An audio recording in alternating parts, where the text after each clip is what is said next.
In Willowbell, Pip the duckling believed that almost anything could be improved with one well-chosen ribbon. A loaf of bread looked friendlier with a ribbon around the basket. A note felt more important with a ribbon tied into the corner. Even a plain jar of daisies seemed to stand up a little straighter when Pip wrapped a soft blue bow around its middle and set it in the morning light. That was why everyone in town smiled when they saw Pip waddling down Clover Lane with a small sewing tin tucked beneath one wing. The tin jingled with clothespins, smooth buttons, folded scraps of gingham, and at least 6 shades of ribbon. Pip called it his emergency cheerfulness kit, because, he liked to explain, you never know when a morning might need help looking hopeful. On the first bright Saturday after a week of drizzly weather, Willowbell was preparing for one of its gentlest traditions, the Blue Ribbon Picnic. It was not a grand parade or a noisy fair. It was the sort of celebration Willowbell liked best. Neighbors carried blankets to the pond. Children brought little baskets of rolls and pear slices. The bakery sent out honey cakes. And Mrs. Maple from the turning page set a wooden crate of storybooks beneath the willow tree so anyone who felt shy could sit quietly and read beside the water. At sunset, tiny lanterns were hung from branches and along the footbridge. Then each neighbor tied one blue ribbon somewhere near the picnic blanket as a promise for the coming week. A promise to visit a lonely friend. A promise to share extra tomatoes from the garden. A promise to walk slowly with someone who needed company. A promise to keep a little light ready for a hard day. Hazel the bunny loved the Blue Ribbon Picnic more than anyone. She was the official keeper of the picnic lists, the blanket map, the lantern hooks, the extra napkins, and the emergency pencils. She had been planning this year's gathering for days, and she had done it in the precise Hazel way. Labels, neat sketches, folded schedules, and a notebook page titled Things That Make a Picnic Feel Welcoming. Pip had offered to help the evening before. He had tied bows around the jar handles, sorted ribbons by length, and admired Hazel's careful map of where every blanket should go. It's going to be the coziest one yet, he had said. Hazel had smiled, though in the quick, fluttery way she sometimes did when she was pleased and worried at the same time. I hope so. I want it to feel warm the moment everyone arrives. It will, Pip promised. You already know how to make a place feel cared for. That promise stayed with him the next morning. Pip woke early in his little pondside cottage, where the windows caught soft gold light and the reeds outside whispered in the breeze. He tied his favorite blue ribbon around his straw hat, packed his cheerfulness tin, and hurried toward the green expecting to find Hazel already arranging the first blanket. Instead, he found the square strangely unfinished. Mrs. Maple was unlocking her bookshop door. Milo the puppy was carrying a basket of rolls in his mouth.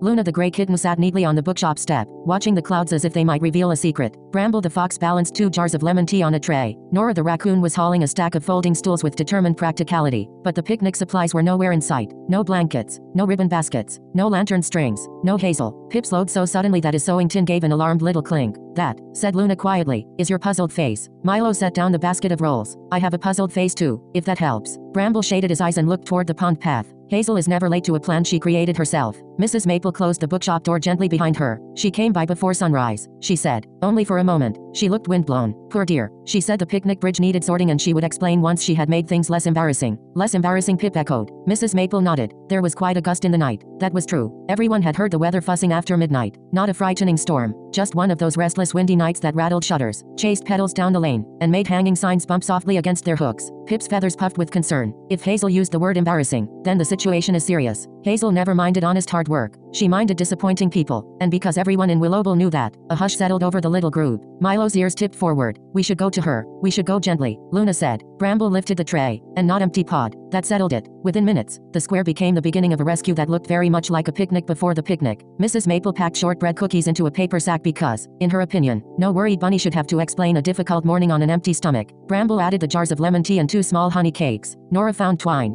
clips, and a hand broom. Milo brought the blanket basket from the bakery porch because he believed all plans improved if one could sit down halfway through them. Luna tucked Hazel's notebook pencil behind her ear so it would not get lost when needed most. Pip opened his sewing tin and looked at the curled rolls of ribbon inside. There were sky blue ones, pale blue ones, striped blue ones, and one extra spool in a deep twilight blue that he had been saving for something special. He touched it lightly, then he put it in the basket. If this is a rescue, he said, it should look like hope when it arrives. So the friends set off together toward the pond bridge. The path curved under willow branches and past the stone wall where tiny white flowers grew between the cracks. The farther they walked, the more signs they saw of the night wind's mischief. A paper lantern had rolled into the grass. A gingham cloth hung from a low branch like a surrendered flag. 3 place cards had drifted into the reeds. Blue ribbon tail shivered from the fence rails where Hazel had probably tried to save them one by one. Milo made a sympathetic sound. Oh no. Hazel was at the bridge when they found her. She stood in the middle of it with a bundle of tangled lantern cords at her feet. One ear flopped sideways, and a worried crease between her eyes. 2 blankets were caught on the railings. A basket of ribbon cards had tipped over. The little wooden sign that should have said Blue Ribbon Picnic tonight leaned against a post with one corner smudged and damp. Beyond the bridge, the pond still looked beautiful. Morning light touched the water. The willow branches swayed softly. The grass on the far bank glimmered with yesterday's rain. But right there in the middle of Hazel's careful arrangement, everything looked as if the night had walked through it with untied shoelaces. Hazel turned at the sound of paws and footsteps. Oh, she said. Then she noticed the tray, the blanket basket, the tin of ribbons, the shortbread sack, the tea jars, and all the kind faces looking at her without a trace of blame. Her shoulders drooped in the smallest, tiredest way. I meant to fix it before anyone saw, she admitted. Pip set down the sewing tin and walked to her side. Then it is fortunate that we came before you had to fix it alone. Hazel laughed once, but it wobbled. I started before sunrise. I untangled one lantern string and another one somehow became worse. Then the cards got damp. Then the wind carried the corner blankets into the reeds. Then I thought perhaps I should simply cancel and pretend I had a very organized reason. Milo looked scandalized. Cancel the blue ribbon picnic. Hazel stared at the bridge rail. Only because I wanted it to feel lovely. If everyone comes and it looks crooked and half finished, then the whole evening might feel that way too. Luna stepped closer, quiet as a gray shadow. A thing can be crooked and still welcoming. Bramble held out a honey cake. Also, no event has ever improved by being judged before breakfast. That earned Hazel's first real smile. Mrs. Maple always said there were moments when a friend did not need cheering up yet. A friend needed a landing place. That morning, the landing place was a blanket spread on the bridge approach, lemon tea poured into cups, a honey cake broken in half, and everyone sitting close enough that Hazel did not feel she had to make a speech. They let her breathe. They let her sip the warm tea. They let the wind settle down around them until it sounded less like trouble and more like leaves discussing themselves. At last Hazel said, I wanted every family to find a ribbon card on their blanket when they arrived. I wanted the lantern path to glow all the way to the willow tree. I wanted the bridge to feel magical the moment Tilly and her little cousins crossed it. And now it looks like a laundry line had an argument with the weather. Pip considered the tip basket, the damp cards, the tangled cords, the fallen blankets, and the bent sign. Then he looked at the deep twilight blue spool in his tin. A thought landed in his heart so neatly that he almost heard it click into place. What if, he said slowly, the wind did not ruin the picnic? Hazel blinked. It certainly tried. What if it only changed the job? Pip said, maybe this year the picnic does not need to look perfect first. Maybe it needs to look gathered. Maybe everyone who comes can help tie one part of it back together. Nora's ears lifted. A participation rescue. Milo wagged instantly. I adore participation.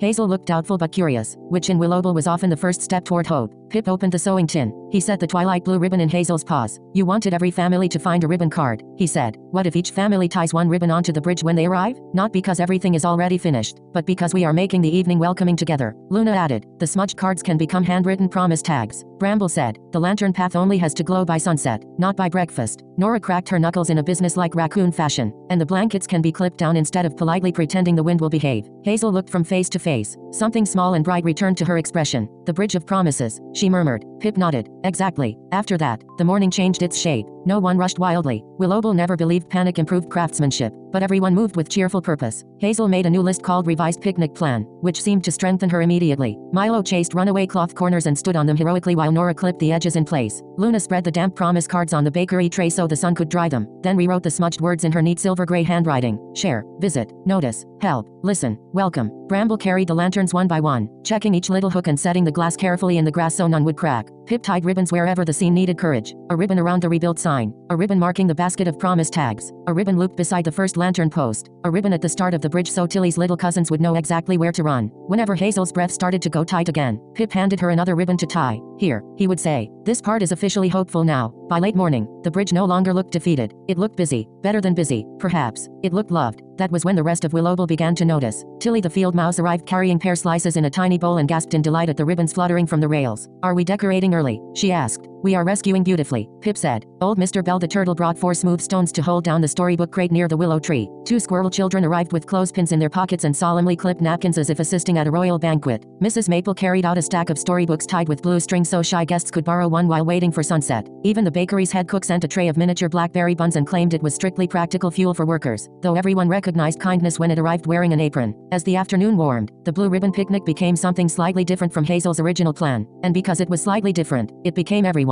Neighbors who came to check the lanterns stayed to tie bows on the serving baskets. Families wrote promise words on fresh cards and tucked them beneath plates. Children asked if they could help carry blankets to the willow side, and Hazel, who that morning had nearly cancelled the whole gathering, found herself assigning tasks in her brisk notebook voice while standing in the middle of a scene that was becoming lovelier precisely because it had once gone wrong. Near sunset, the pond turned glassy and pink. Lanterns began to glow along the footbridge. The gingham blankets lay clipped and neat in their places. The sign stood straight again, wrapped at one corner with Pip's deep blue ribbon. The promise basket rested beside Mrs. Maple's storybooks, and above the first bridge post, Hazel tied a small card that read, Welcome, help make the evening warm. When the first families arrived, something wonderful happened. No one saw the bridge and thought, oh dear, this was nearly cancelled. They saw the ribbons and the cards and the little basket of spare bows and thought, oh, we get to be part of this. Tilly tied a ribbon for her cousins. Mrs. Maple tied one for neighbors who read alone. Milo tied one that simply said share snacks generously, which Bramble claimed was suspiciously self-serving but still valid. Luna tied one for quiet noticing. Nora tied one for carrying the heavy side of things. Bramble tied one for warm food on hard mornings. Hazel tied one for letting help arrive before perfection. Pip waited until the lanterns glowed in the willow branches and the whole bridge shivered softly with blue bows in the evening breeze. Then he took the last ribbon from the tin. It was not the fanciest one left. In fact, it was a slightly crumpled strip he had almost discarded earlier in the day, but he smoothed it carefully, tied it to the center rail, and wrote on a card in his neat duckling print, "When a good thing gets tangled, gather friends and begin again."